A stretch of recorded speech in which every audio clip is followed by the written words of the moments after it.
సర్వాధికారియు నిరంతర స్తోత్రార్హుడు యేసుక్రీస్తు ప్రభువారి ప్రశస్త నామంలో ఉదయకాలపు వర్తమానాల కొరకు ఎదురు చూస్తున్న మీ అందరికీ ఇమాన్యుయల్ మినిస్ట్రీస్ తరపున మా హృదయపూర్వకమైన వందనాలు కృతజ్ఞతలు తెలియచేస్తున్నాను. క్రీస్తునందు మాకు అత్యంత ప్రియమైన దైవజనమ, ఈరోజు శనివారం కదా, ఉదయం 10 గంటల నుంచి 1 గంట వరకు మందిరంలో ఉపవాస ప్రార్థన. ఒక చక్కటి శక్తివంతమైన సందేశం పరిశుద్ధాత్ముడు మనకు సిద్ధపరిచారు. అవకాశం ఉన్న బిడ్డలందరూ కుటుంబాలుగా ఉపవాస ప్రార్థనలో పాల్గొందండి. రేపు పునరుద్ధానపు ఆరాధన కదా. ఇమాన్యుయల్ మినిస్ట్రీ సెంట్రల్ మందిరంలో 2 శ్రేష్టమైన వర్తమానాలు పరిశుద్ధాత్మ దేవుడు మన కొరకు సిద్ధపరిచారు. ఫస్ట్ సెషన్ 6:30కి, ఆ 6:30కి ఫస్ట్ సెషన్లో ఒక దివ్యమైన వర్తమానం. చిరిగిన దుప్పటి మీ ఇంటిలో ఉందా? మీ చింతకు కారణం ఇదేనేమో. చిరిగిన దుప్పటి ఇంట్లో ఉండటం ఏంటి? మన చింతకు కారణం అది అవటం ఏంటి?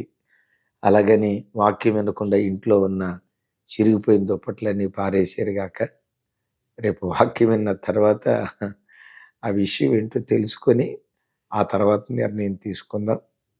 2వ సెషన్లో రాజులకు పాఠం నేర్పుతున్న పక్షిరాజు గూడు. మాసాంతర కూటంలో పక్షిరాజును గూర్చి ఒక అద్భుతమైన సందేశం పరిశుద్ధాత్ముడు మనకు వినిపించారు. కొన్ని వేల కుటుంబాలు లైవ్లో చూశాయి. ఆ తర్వాత వర్తమానం కూడా విని ఆశీర్వదించబడ్డారు.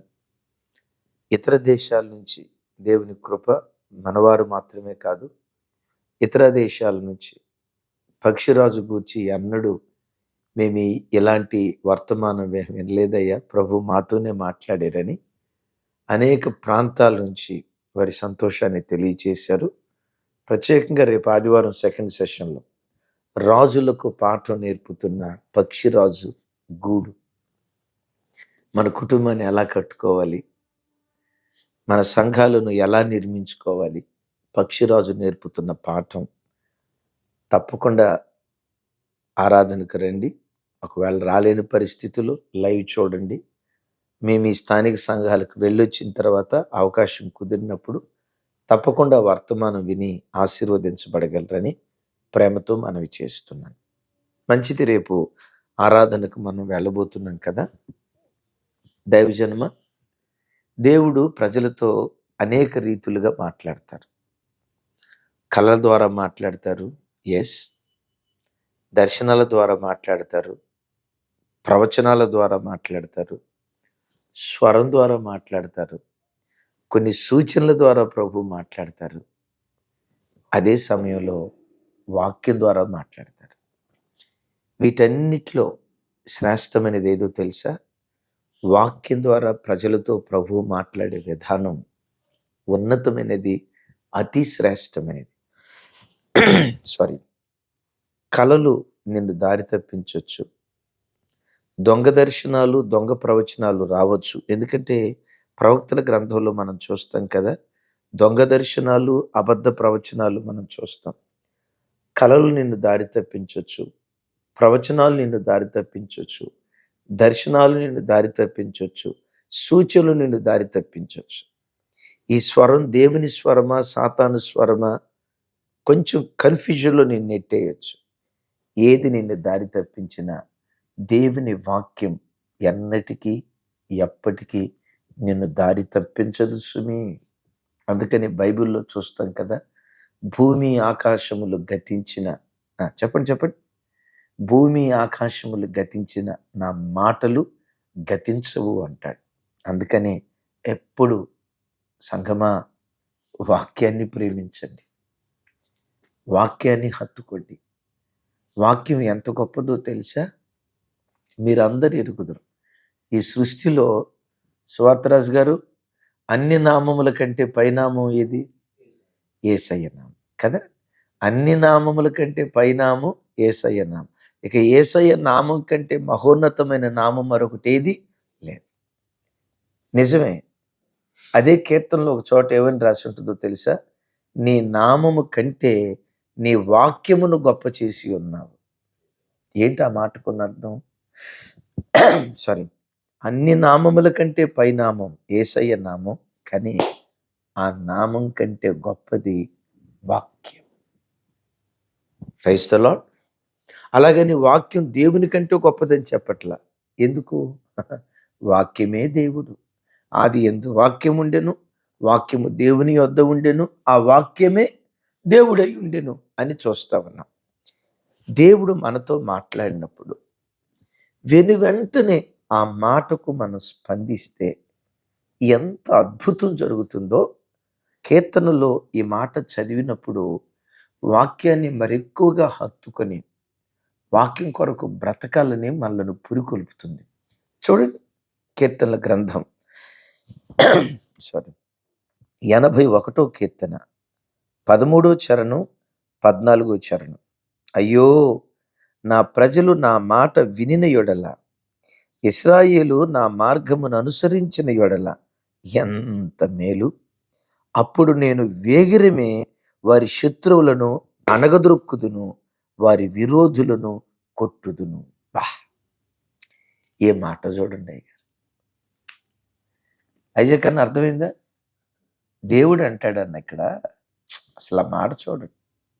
అయ్యో, నా ప్రజలు నా మాట విని యొడల ఎంత మేలు, ఇశ్రాయేలు నా మార్గమును అనుసరించిన యొడల ఎంత మేలు. తన ప్రజలు కీడును అనుభవిస్తున్నారు. ఎందుకో తెలుసా? కష్టపడి సంపాదించక కాదు, ఉద్యోగాలు చేయక కాదు, వ్యాపారం చేయక కాదు. ఎందుకు తన ప్రజలు కీడును అనుభవిస్తున్నారు తెలుసా?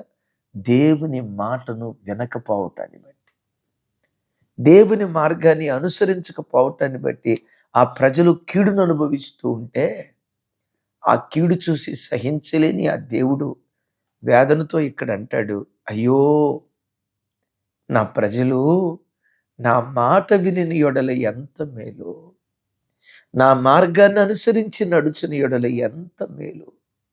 వాళ్ళే గనక నా మాట వింటే వేగరమే వాళ్ళను అణగదొక్కుతున్న శత్రువులను నేను అణగదొక్కుతాను. వాళ్ళని హింసిస్తున్న శత్రువులను నేను అణగదొక్కుతాను. వాళ్ళను తరమాలని ప్రయత్నం చేస్తున్న శత్రువులను నేను తరుముతాను. దైవజనమా, ఏ శత్రువు చేతిలో ఈ రోజును అణగదొక్కబడుతున్నావు? కుటుంబంలో భార్యాభర్తల మధ్య సమాధానం లేని అసమాధానమనే శత్రువు చేత నువ్వు అణగదొక్కబడుతున్నావా? రెక్కాడిన డొక్కాడని కడు పేద పరిస్థితి, కష్టార్జితమంతా అప్పుల పాలైపోయి ఆర్థిక సమస్యలని శత్రువు చేతిలో నలగొట్టబడుతున్నావా? కొన్ని వ్యసనాలు నేను బానిసగా మార్చి ఆ పని చేయకూడదు అని అనుకుంటూనే ఆ వ్యసనపు చట్టంలో చిక్కుకొని శత్రువు చేతిలో నువ్వు అణగదొక్కబడుతున్నావా? పేదరికమే నీ శత్రువైందేమో, రోగమే నీ శత్రువైందేమో, అసమాధానమే నీ శత్రువైందేమో. నేటి వరకు ఏ శత్రువు నిన్ను అణగదొక్కుతున్నాడో, ఉదయకాలం వాక్యం వింటున్న తమ్ముడా, ఈరోజు దేవుని మాటను విని, దేవుని మాటకు వెనువెంటనే స్పందించి ఆ మాటకు నువ్వు లోబడి బ్రతికితే దేవుడి స్థలంలో ఉంటాడు. అప్పుడు నేను వేగిరమే వారి శత్రువులను ఏమంటాడు చూడండి, ఆ మాట మరొకసారి మీకు గుర్తుకు తెస్తాను. అప్పుడు నేను వేగరమే వారి శత్రువులను అణగద్రొక్కుదును. వేగరమే అంటున్నాడా? వారం తర్వాత అంటున్నాడా? వేగరమే అంటున్నాడా? నెల రోజుల తర్వాత అంటున్నాడా? ప్రభు ఇక్కడ మాట్లాడుతున్న మాట వేగరమే. Very next moment. ఎప్పుడు? దేవుని మాటకు లోబడిన మరుక్షణమే మన శత్రువులను అణగదొక్కుతాను, మన విరోధులను నీ విరోధులను నేనే కొడతాను అంటాడు. బైబిల్లో అలాంటి సన్నివేశం ఎక్కడైనా జరిగిందా? ఇశ్రాయేలీలు న్యాయాధిపతుల కాలంలో విగ్రహారాధికులుగా మారిపోయారు. దేవునికి అయిష్టమైన కార్యక్రమాలు చేస్తూ దేవునికి దుఃఖాన్ని తెప్పించే కార్యక్రమాలు జరిగించడాన్ని బట్టి ఇశ్రాయేలీలు శత్రువుల చేతికి అప్పగించబడ్డారు. ఆ శత్రువులు ఇశ్రాయేలీలను అణగద్రొక్కుతున్నారు. ఈ వాక్యం వింటున్న దైవజనమా, వారు శత్రువుల చేతిలో అణగదొక్కబడుతున్న విధానం ఆకాశమందలి దేవుడు చూసి ప్రవక్త ద్వారా మాట్లాడతాడు. చూడండి ఆ మాట. న్యాయాధిపతుల గ్రంథం, సువార్తరాజు గారు చదవండి. న్యాయాధిపతుల గ్రంథం 10వ అధ్యాయం, అందరూ చూడండి. 10వ అధ్యాయం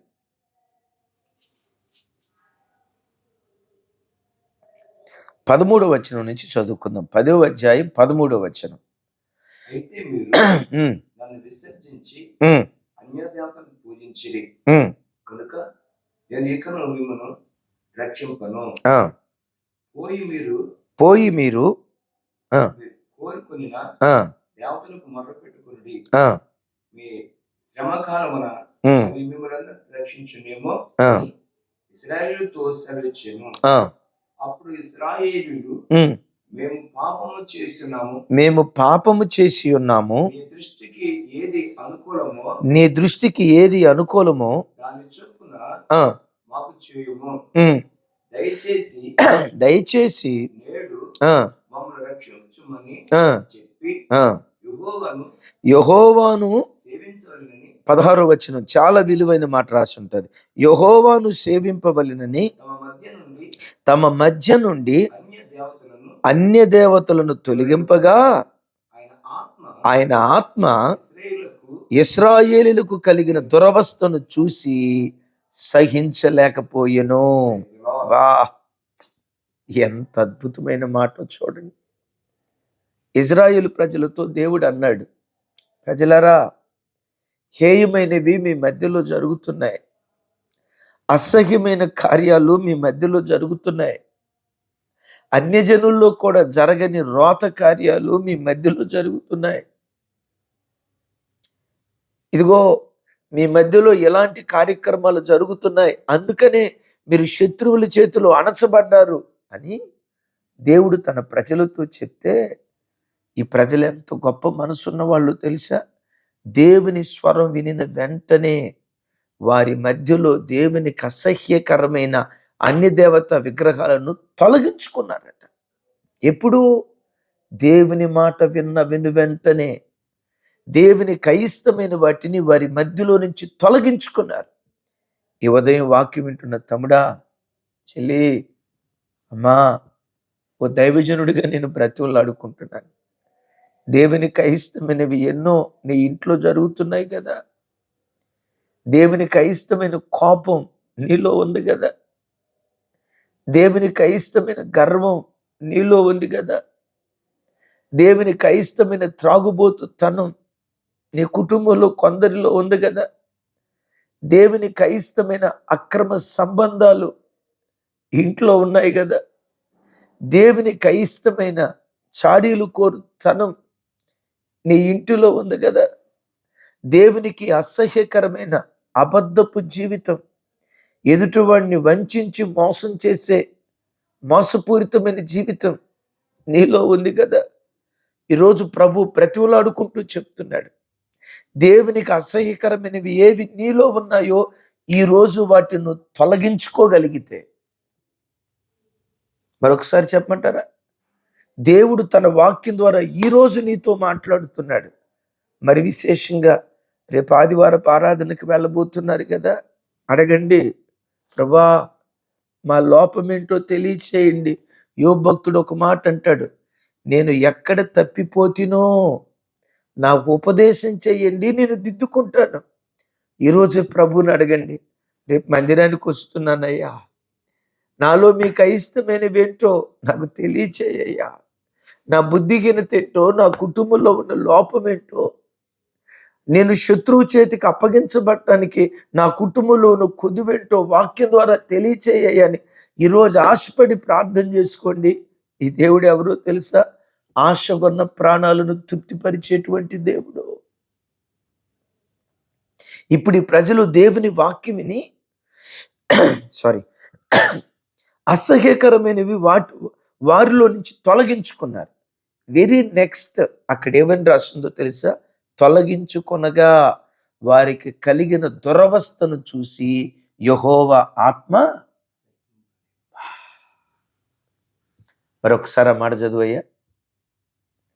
తొలగించుకొనగా దురవస్థను చూసి దాని ముందు ఆయన ఆత్మ కాదండి, తొలగించుకొనగా రైట్. ఆయన తమ మధ్య నుండి అన్య దేవతలను తొలగింపగా, విన్నారా? తమ మధ్య నుండి అన్య దేవతలను తొలగింపగా ఆయన ఆత్మ ఇశ్రాయేలీయులు కలిగిన దురవస్థను చూసి సహించలేకపోయెను. దైవజనమా, ఎప్పుడైతే తొలగించుకున్నారో వాళ్లకు కలిగిన దురవస్థను చూసి దేవుని ఆత్మ సహించలేకపోయిందట. నేను ఎప్పుడు చెప్తా కదా అమ్మా, యేసయ్యను 23 సంవత్సరాల నుంచి ఒక సేవకుడిగా సేవిస్తున్నాను. విశ్వాసిగా ఆల్మోస్ట్ 29 సంవత్సరాల నుంచి నా ప్రభువుని వ్యక్తిగతంగా నేను అనుభవిస్తున్నాను. యేసయ్య మనసు ఎట్లాంటిదో చెప్పమంటారా? నువ్వు ఏడిస్తే ఏడుస్తాడు ఆయన, నువ్వు నవ్వితే నవ్వుతాడు ఆయన, నువ్వు సంతోషంగా బ్రతికితే ఆయన సంతోషపడతాడు, నువ్వు దుఃఖపడితే నీ దురవస్థను చూసి ఆయన తట్టుకోలేడు, నువ్వు వేదన పెడితే తట్టుకోలేడు ఆయన. నీ యావత్ బాధలో నీతో కూడా బాధ నుండి దేవుడు ఆయన. నా యేసయ్య మనస్సు నేను ఎరిగి చెప్తున్నాను. లోకంలో నువ్వు ఎప్పుడైనా బాధతో ఉంటే నీ బాధను చూసి లోకంలో ప్రజలు వాడికి అట్లాగే కావాలా, దానికి అట్లాగే కావాలా, అది మామూలుదా, వాడు మామూలుడా, వాడికి అట్లాగే జరగాలని నీ ఇంట్లో ఏదైనా కీడు జరిగితే పండగ చేసుకునేటువంటి వాళ్ళు ఉంటారు. నీ ఇంట్లో కీడు జరిగితే దాన్ని సంతోషంగా ఎంచుకొని నాట్యంగా పండగ చేసుకుంటూ నాట్యమాడేటువంటి వాళ్ళు ఉంటారు. కానీ నీ యేసయ్య ఎవరో తెలుసా? నీ యావత్ బాధలో నీతో కూడా బాధనుండేవాడు, నీ దురవస్థను చూసి సహించలేనటువంటి వాడు. అయితే 10వ అధ్యాయంలో వారు దురవస్థలో ఉన్న బాధపడ్డాడు కానీ మౌనంగా ఉన్నాడు. 9వ అధ్యాయంలో 9వ అధ్యాయంలో మిద్యానీయుల చేతిలో నలగొట్టబడుతున్న దేవుడు చూసి మౌనంగా ఉన్నాడు. ఎందుకు మౌనంగా ఉన్నాడు తెలుసా? బాధపడలేదని కాదు, బాధపడ్డాడు కానీ వారి అపవిత్రతను చూసి, అపవిత్రత ఉన్న ప్రజలను పవిత్రుడైన దేవుడు రక్షించలేడు కదా.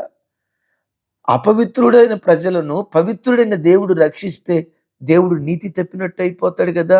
అందుకని మౌనంగా ఉన్నాడు. ఎప్పుడైతే ప్రజలు వారి మధ్యలో ఉన్న అపవిత్రతను తొలగించుకున్నారో వారికి కలిగిన దురవస్థను చూసి యెహోవా ఆత్మ సహించలేకపోయేను. తమ్ముడు, నీకు అయిష్టమైన వాటిని వాక్యం వింటుండగా తొలగించుకో. నీ దురవస్థను చూసి దేవుని ఆత్మ సహించలేదు. ఇప్పుడు ఇశ్రాయేలు ప్రజల చుట్టూ అమ్మోనీయులు శత్రువులు వచ్చి ఆ దేశాన్ని దాడి చేయాలని ప్రయత్నం చేస్తున్నారు. ఆల్మోస్ట్ ఆవరించేశారు. కానీ దేవుడు ఏమంటాడు? అయ్యో, నా ప్రజలు నా మాట వినిన యెడల ఎంత మేలు, వేగరమే వాళ్ళ శత్రువులను అణగదొక్కుదును అని అంటాడు కదా. ఇప్పుడు దేవుని వాక్యం విని వీళ్ళు వెంటనే తమ బ్రతుకును దిద్దుకున్న మరుక్షణమే 10వ అధ్యాయం ముగింపులో బ్రతుకును దిద్దుకున్నారు. వెరీ నెక్స్ట్ 11వ అధ్యాయంలో ఏం జరిగిందో తెలుసా? చూడండి ఒకసారి ఆ మాట. న్యాయాధిపతుల గ్రంథం 11వ అధ్యాయం 29వ వచనం చదవండి. 29వ వచనం, న్యాయాధిపతుల గ్రంథం. చాలు యెహోవా ఆత్మ యెఫ్తా మీదకి రాగా. రైట్. 33వ వచనం. 33 అనగా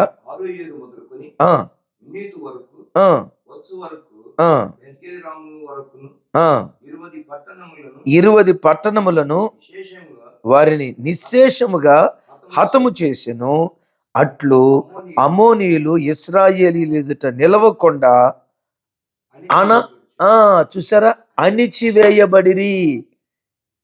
కీర్తనలో మనం ఏం చూసాం? నా ప్రజలు నా మాట విని ఎడల వేగరమే వాళ్ళ శత్రువులను అణిచివేస్తానన్నాడు. దేవుడు బోటకపు మాటలు చెప్పి ప్రజలను ఉబ్బి తబ్బింప చేసేవాడు కాదు. నేను ఎప్పుడు చెప్తా కదా, మాటలతో కొంతమంది ఉంటారు, వాడి నోట్లోనే గారెలు వండుతారు రా అంటారు. విన్నారా? వాడు నోట్లోనే గారెలు వండుతాడు, వండడో వండి పెట్టడో. మాటలు మాత్రం నోట్లోనే గారెలు పెట్టినట్టు ఉంటాయి. ఏలూరులో ఒక సామెత ఉంది, చాలాసార్లు చెప్తా కదా, మాట ముచ్చట మా ఇంటి కాడ, రేపటి భోజనం మీ ఇంటి కాడ. మాటలు చెప్పి ఆ కడుపు ఏమంటారు, మాటలతో తృప్తిపరిచే వాళ్ళు ఉంటారు. ఈ దేవుడు ఎవరో తెలుసా?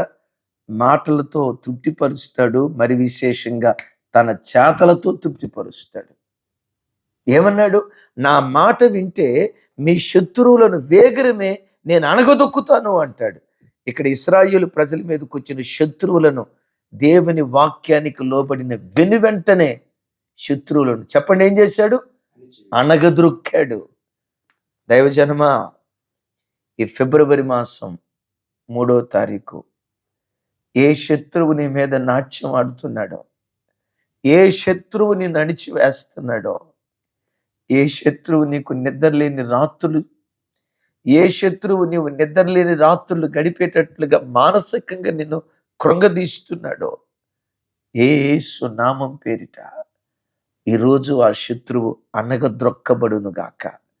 రేపు కాదు, ఆదివారం కాదు, సోమవారం కాదు, వేగరమే, రైట్ నౌ, ఈ క్షణమే నీ శత్రువును నా దేవుడు అణగదొక్కబోతున్నాడు. తల్లి, అవమానమనే శత్రువు నేను అణగదొక్కుతూ వచ్చాడా? యేసు నామం పేరిట ఈరోజు ఆ అవమానాన్ని నీవు అణగదొక్కబోతున్నావు. సాతాను నీ కుటుంబాన్ని అణగదొక్కుతున్నాడా? రకరకాల శోధనలు, రకరకాల పరిస్థితులు కలుగు చేసి దేవుని వాక్యానికి లోబడు. ఈరోజే నిన్ను అణగదొక్కుతున్న ప్రతి శత్రువును యేసు నామం పేరిట వేగరమే దేవుడు అణగదొక్కును గాక.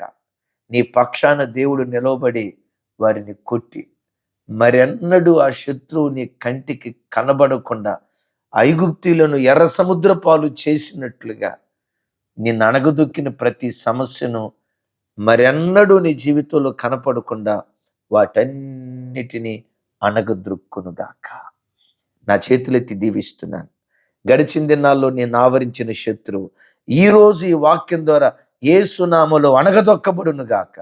రోగం అణగదొక్కబడును గాక, పేదరికం అణగదొక్కబడును గాక, అపవిత్రత అణగదొక్కబడును గాక, వ్యసనం అణగదొక్కబడును గాక, దురాశలు, జారత్వం, కాముకత్వం, ప్రతి అపవిత్రపు ఇచ్చ యేసు నామములో అణగదొక్కబడును గాక. జై జెండా ఈ దినం ఎగరవేయుదువు గాక.